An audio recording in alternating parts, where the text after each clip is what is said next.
안녕 형들! 오늘은 현재까지 최고의 인기를 누리고 있는 냉혹한 악역 레슬러에 대한 이야기야. 눈이 호강할 만큼 완벽한 외형뿐만 아니라 특유의 악랄한 기운으로 정말 미친 존재감을 발산하지. 독사라는 별명을 가지게 되었을 만큼 매우 차갑고 냉혹한 캐릭터로 관중들의 인기를 한몸에 받은 이 사람은 누굴까? 바로 랜디 오턴이란 형님이야. 신인 시절의 당돌함으로 레전드 형님을 여럿 보내고 벌써 레슬링을 시작한 지 20여 년이 돼가는 현재까지도 스타일리시한 악역으로 한 시대를 풍미하고 있는 레슬러지. 한 주마다 한 명씩 선배님들을 불러내어 깨는 걸로 유명했던 레전드 킬러. 한창 머리를 밀고 2009년부터는 노골적인 바이퍼, 즉 독사라는 기믹으로 살벌한 이미지를 뽐내며 주위의 선수들을 잡아먹을 듯이 휘젓고 다녔지. 이 형과 비교할 수 있는 최고의 스타가 있지. 비슷한 해인 2002년에 함께 데뷔했던 존 시나라는 선수야. 당대 두 스타 간 커리어 대결도 볼만했어. 한마디로 시나 형님은 사바나의 제왕 숫사자의 느낌이라면 이 랜디 형은 어둠의 제왕인 제규어를 연상케 했지. 아무튼 이 랜디 형도 시나 형 못지않은 상남자와 여성 팬들의 전폭적인 인기를 받으며 레슬링계의 희대의 아이콘이 되었어. 이 형의 경기 스타일이 야금야금 상대방의 체력을 빼앗는 스타일이라 경기가 좀 지루한 감이 없지 않아 있었는데, 소위 자신이 잘하는 건 정말 기깔나게 잘하는 장점이 있어서 기술 하나는 정말 스타일리시하게 잘 사용했지. 그의 고유의 기술들이 모두 치명적인 기술들이어서 명신상부한 링 위의 독사가 탄생했어. 레슬링을 모르는 형들도 이 유명한 랜디 형의 RKO란 기술을 한 번 정도 들어봤을 것 같은데, 상대방을 향해 뒤를 돌면서 몸을 띄워 머리를 두 손으로 끌어안으며 내리꽂는 일명 RKO란 기술이야. 스톤콜드 형님이 사용한 스터너와 유사한 기술이라고 보면 되겠어. 여기서 차이점은 찬돌 형님의 스터너는 엉덩이로 착지해 묵직한 무게감이 든다면 여기 랜디 형님의 RKO는 등으로 바로 떨어지기 때문에 동선이 길어 더 화려하고 더 임팩트 있는 기술이 나왔지.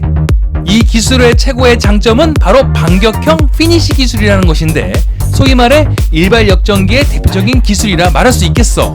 랜디 형님이 무방비 상태일 때 안심하고 추가 공격을 했다가는 아주 혼쭐이 나는데, 갑작스레 이 무시무시한 RKO가 발동이 되면서 전세가 역전이 되지. 상대방의 필살기를 RKO로 끊어내거나 심지어 공중에서도 이 RKO에 먹잇감이 되는데, 랜디 오튼 형님을 덮치려는 레슬러들은 항상 이 기술을 주의해야 할 거야.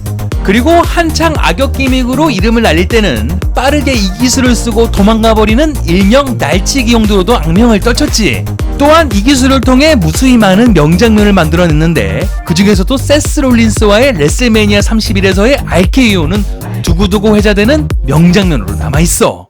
그리고 이 형이 가지고 있었던 극악무도한 기술 중엔 펀트킥이라는 기술도 있는데, 엎드려 있는 상대방의 얼굴을 향해 돌진하며 발로 얼굴 부위를 차는 보기만 해도 아찔한 기술이었지. 일주일에 한 명씩 이 펀트킥의 희생자가 나올 정도로 그에게 챔피언 벨트도 여럿 만들어 주었어. 여기다 발로 마구 밟아버리는 극악의 스탬프까지. 비주얼적으로 악랄하다는 기술이란 기술은 온몸에 두르고 다닌 랜디 형님. 이 밖에도 가볍게 쓸 수 있는 맥브레이커 기술과 스피드를 가미한 스쿱 파워 슬램도 정말 대단했었지. 한때는 이 형이 자주 쓰던 승리 포즈나 입장 포즈가 있었는데, 두 손을 실로 미묘한 위치에 잡는 레전드 킬러 포즈는 정말 유명했지. 얼굴도 잘생긴 데다 워낙 남들이 가지고 싶어하는 환상적인 바디 밸런스로 이 포즈를 하면 언제 어디서든 그림이 나왔어. 정말 아무나 소화할 수 없는 포즈였지. 랜디 오턴 형님은 형들도 알다시피 레슬러 집안이야. 할아버지 아버지 모두 대를 이어 레슬러를 해왔고, 어렸을 적 그런 환경에서 자란 그는 자연스레 레슬링과 인연을 맺을 수 있었지. 밴드 오브 브라더스를 보고 바로 해병대에 입대를 했을 정도로 굉장히 충동적인 그의 성격을 알 수 있는데, 그래서 이런 성격 때문에 한창 레슬러로 승승장구할 때도 사고뭉치로 아주 유명했어. 랜디 오턴 형님은 2002년 4월 25일 스맥다운에 데뷔를 했으며 하드코어 할리와의 경기로 대중들의 눈도장을 찍었어. 스타성이 다분했던 랜디는 대선배 릭 플레어에게 에볼루션 가입을 권유받고 트리플 H, 바티스타라는 걸출한 스타들로 이루어진 에볼루션이라는 악의 집단에 들어갔지. 에볼루션에 있는 동안 이 걸출한 형들을 등에 업고 갖은 폼을 잡고 다녔는데, 대선배 숀 마이클스에게 시비를 거는 등 레전드 킬러 노선을 본격적으로 달렸지.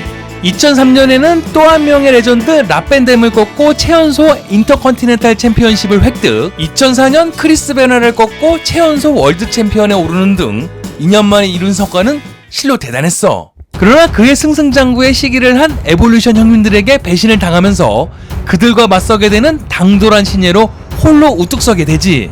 이 이후에 나쁜 짓을 일삼아야 힘이 강해지는 빌런처럼 선역할이 어울리지 않았고 자신의 정체성을 알게 된 당돌한 신예 랜디 오턴은 레슬링의 대선배격인 언더테이커에게 도전장을 내밀게 되는데, 과거 레슬러였던 아버지 밥 오턴의 힘을 빌어 갖은 방법으로 언더웅을 못살게 굴었지.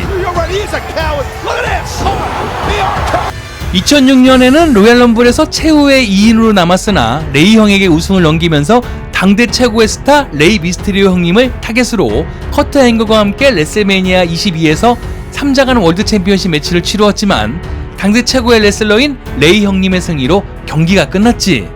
2006년에는 아주 당돌한 친구와 함께 하는데 그게 바로 에지라는 선수였어. 한동안 패배의 늪에 빠져있는 랜디 오튼을 회유하여 레이티드 RKO라는 태그팀을 결성. 이때 당시 트리플 H와 숀 형님이 부활시킨 DX와 본격적인 대결을 하기 시작했어. 이 형의 레슬링 시절 동안 역사의 길이 남을 앙숙 중에 앙숙이 있었는데 바로 트리플 H였어. 에볼루션 시절 랜디 오턴을 배신한 이래 호적수의 인연을 맺어 아주 서로를 못 잡아먹고 안달이었는데 2007년에 또다시 삼치형과 얽히고 설키면서 이 둘의 인연을 확인할 수 있었지. 트리플 H뿐만 아니라 숀 마이크스, 크리스 제리코, 제프 하디, 존 시나 등의 도전을 뿌리치면서 그가 예전과는 다르게 단단해졌다는 걸 보여주었어. 맥마흔 가족까지 손을 뻗쳐서 갖은 악행을 저지르는데 이때 레거시라는 단체를 결성하여 레슬러계를 떡주무르듯이 하고 다녔지. 맥마흔 쪽으로 붙은 트리플 H와 또다시 외나무 다리에서 만나는 등 그와의 뗄래야 뗄 수 없는 악연을 이어갔어. 2009년 머리까지 밀고 나온 독사 랜디 오턴은 이후 라이벌인 존 시나와 명경기를 만들어냈는데 당대의 두 라이벌의 경기는 초미의 관심사가 되었지. 2010년에는 셰이머스에게 빼앗겼던 월드 챔피언을 다시 가져오는 등 이 고삐 풀린 망아지 형님을 누구도 잠재우지 못했는데 이때 이 형이 얼마나 대단했냐면 다들 무적 기믹이라고 야유를 보낼 정도였지. 매주마다 펀트킥으로 상대 선수를 보내버리기 일쑤였고 그것도 모자라 RKO를 시전하면서 레슬링계에 갖은 이벤트를 만들어내는 주역으로 우뚝 서 있었어. CM 펑크와 크리스찬에게서 우승하며 월드 헤비웨이트 챔피언까지 획득했을 정도로 그의 위상이 하늘을 찌를 대로 올랐지.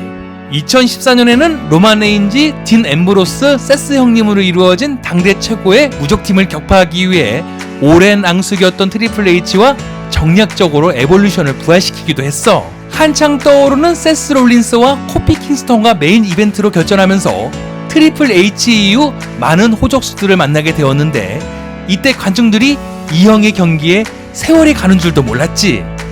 2017년에는 로얄럼블 매치의 마지막까지 남은 로만 레인즈를 꺾으며 우승을 하는 쾌거를 이루었고 이때 WWE 챔피언인 브렛 와이어트까지 꺾으며 통산 13회 월드 챔피언이 되었어. 이 형의 대업적이 2018년도에 완성되는데 월드 헤비웨이트, WWE 챔피언, 인터컨티넨탈, USA 챔피언, 월드 태그팀, 스맥다운 라이브 태그팀 챔피언에 모두 한 번씩 등극하며 그랜드슬램을 달성하였지.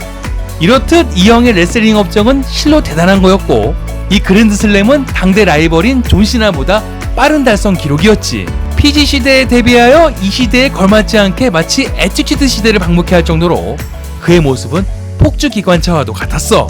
형들도 알겠지만 이 형이 당대에 고삐 풀린 망아지처럼 아주 망나니 짓을 일삼았는데 디바들을 괴롭히거나 관중들과 욕설을 하며 다투는 등 이외에도 도를 지나치는 많은 문제거리를 낳았지.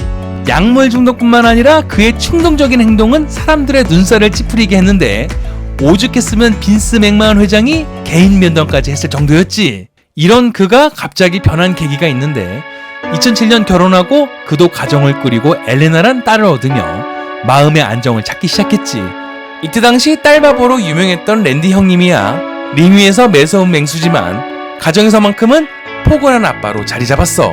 아버지의 레슬러 생활로 출장이 잦아 쓸쓸한 유년기를 보낸 랜디 형님은 가정에 집중하기 위해 WWE를 조기에 은퇴를 하려고 했지만 그가 가장 잘할 수 있는 것은 역시 링 위에 서는 거였지. 역시나 이혼의 안타까운 소식이 전해져 사람들의 마음을 슬프게 했어. 그만큼 레슬러로서의 생활이 얼마나 힘든지 보여주는 단면이야. 다시 2015년 모델 출신인 킴마리 캐슬러와 결혼해 그녀의 아들 셋까지 자신의 아들로 삼으며 행복한 가정을 다시 꾸리고 있는 중이야. 아빠가 랜디 오튼이라니 아주 난리가 났을 거야. 위에서 말했다시피 최대의 라이벌인 신하영과는 절친관계야. 인디단체 시절부터 알고 지낸 사이인데 성격도 정말 극과 극인데도 잘 맞았다고 해. 인디단체에서 처음 만난 그들은 랜디 형이 몸살 감기로 컨디션이 안 좋을 때쯤 서로 대결을 했고 신하영의 몸에 콧물을 덕지덕지 묻혀 무안해한 랜디 형이었지만 신하영이 불쾌한 내색을 한 번을 안 보이며 오히려 독려했다고 그래. 그때부터 그를 존경하게 되었다는 랜디 형님. 대선배의 대열에 들어온 이래 절친인 존시나와 함께 선후배간 기강이 꽉 잡힌 라커룸의 잘못된 문화를 바꾸기 위해 노력해서 후배들이 좀 더 편안한 분위기에서 레슬러 생활을 할 수 있도록 여러모로 솔선수범을 했다고 하고 더 나아가 회사 내 부조리를 없애는데 앞장을 섰다고 해. 어린아이 팬에게 잘해주는 걸로 유명하지. 한 아이를 위해 몰래카메라를 찍었는데 자신의 RKO를 카운터낼 수 있다라고 당돌하게 인터뷰하는 랜디 형님의 어린 팬. 몰래 갑자기 RKO를 걸면서 장난치는 랜디 형님. 아이는 이런 랜디 형을 보고 이내 곧 소리를 지르며 껴안고 난리였어. 애티튜드 시절을 그리워하는 아재 형님들에게는 현재의 PG 시절이 정말 무미건조하게 느껴질 수도 있었겠어. 하지만 때론 악랄함으로 때론 처절하게 링 위에서 사투를 벌이는 이 랜디 형님이 있었기에 그래도 그 시절의 레슬러 분위기에 함껏 취할 수 있었는지 모르겠어. 현재도 WWE에서 맹활약하는 선수야. 링 위에서 맹독을 뿜으며 더욱 활기치고 다니는 그의 모습으로 RKO를 빵빵 터트려준다면 더 이상 바랄 게 없을 거야. 랜디 형님의 이야기라 형들이 좋아하는 레슬러 있으면 언제든지 댓글 달아주길 바래. 다음에도 형들이 좋아하는 레슬러로 찾아올게. 그럼 다음 시간까지 바이바이.